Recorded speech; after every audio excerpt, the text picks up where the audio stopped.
It's a dinosaur, Jesus Christ, what the fuck? Oh my fucking god, fucking dinosaurs, holy shit!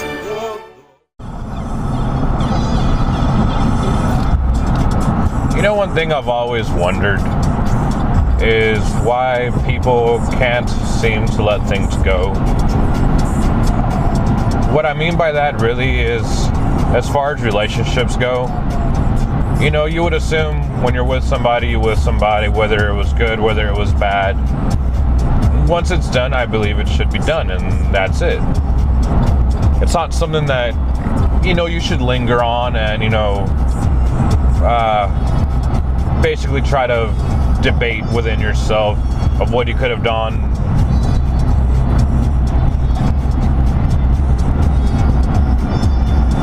Of what you could have done better, or, you know, done differently, or what not to do, you know, things of that nature.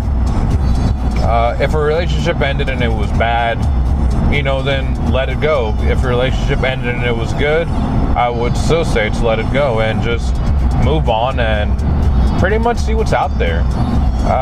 You know, I've had bad experiences in past relationships as well, whether they were my fault or, you know, the girl that I was dating at that time's fault. You know, but things happen, and those are things that you essentially should grow up and learn from, and not necessarily always be bitter about things.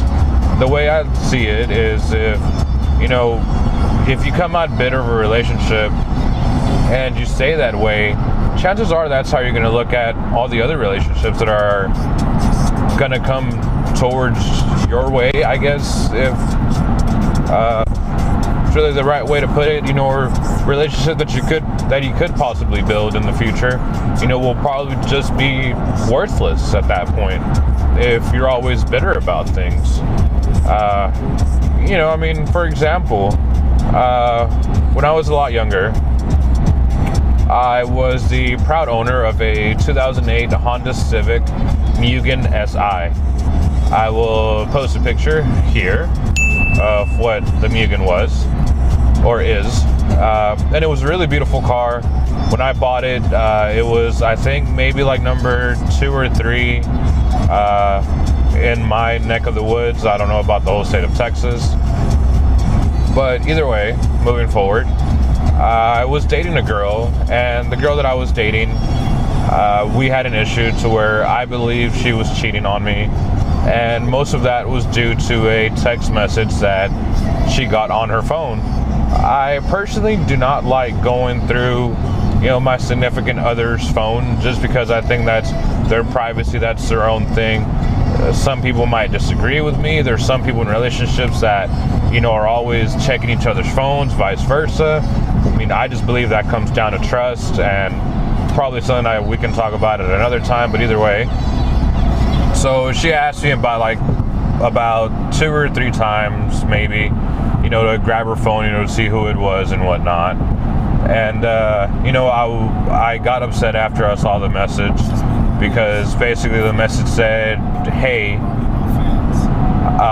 when am I going to see you again? I really miss seeing you, and, you know, it's unfortunate that we can't hang out a lot, and the last time that we were together, it was awesome. So that, to me, that whole message just seemed kind of fishy, you know.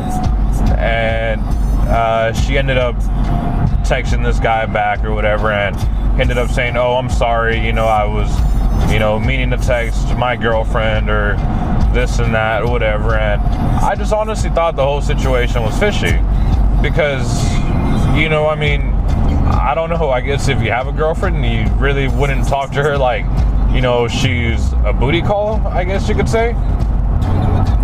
Either way, so I basically ended it with her, and I was upset over it. I was at a club hanging out with some people or whatever, and she turned out to be there. She was intoxicated. I really was not. I had maybe had a couple of drinks, whatever.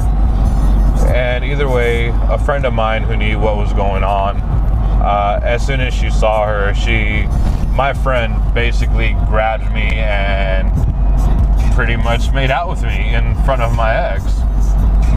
which I'm sure pissed her off even more. So whatever. And by the time I left the club and I walk over to my car, which was in valet, my car is keyed basically all the way around. The only reason why I knew that it was her, and it wasn't just her that keyed my car, it was her and two of her other friends. Back then, I used to record videos when I used to have my race cars, which I wish I still had that footage, but I don't, unfortunately. I forgot to turn off the cameras, and they were still running. So, yeah, and like after that happened, I didn't say anything. I kind of just kept my mouth shut about the whole deal. Just kind of went on about my own business, and then she called and texted me a few times after that for about a month or so, saying, I really want to see you, blah, blah, blah, this, and that, and, all these sorts of things and whatnot. And I honestly just never replied to her. I just, stayed away from her pretty much, just ignored her calls, ignored her messages, and the only thing that I ever texted her was, what happened between us happened, we're done, and that's it. I wish you the best moving forward, and, best of luck. And, that was it. That's all I ever texted her. Of course, I shouldn't have texted her because she texted me after that, still wanting to talk, but, I left it at that, and, there you go. I hope she's in a better place wherever she's at. I mean, I know I definitely am in a better place, but, that's what I'm talking about.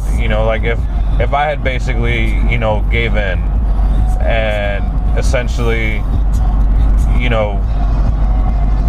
kept talking to her, even though after all this had happened, I mean, who knows where the relationship would be.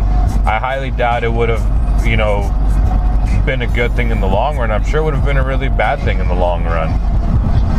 But those are the things that you kind of more or less just have to stay away from sometimes, and just kind of keep moving forward. But that's just my take on it. Of course, there's other stories that I have, that within due time I will probably tell you guys if y'all seem interested in knowing. I mean, just figure I'd try something a little bit different. But, yeah. See you guys later.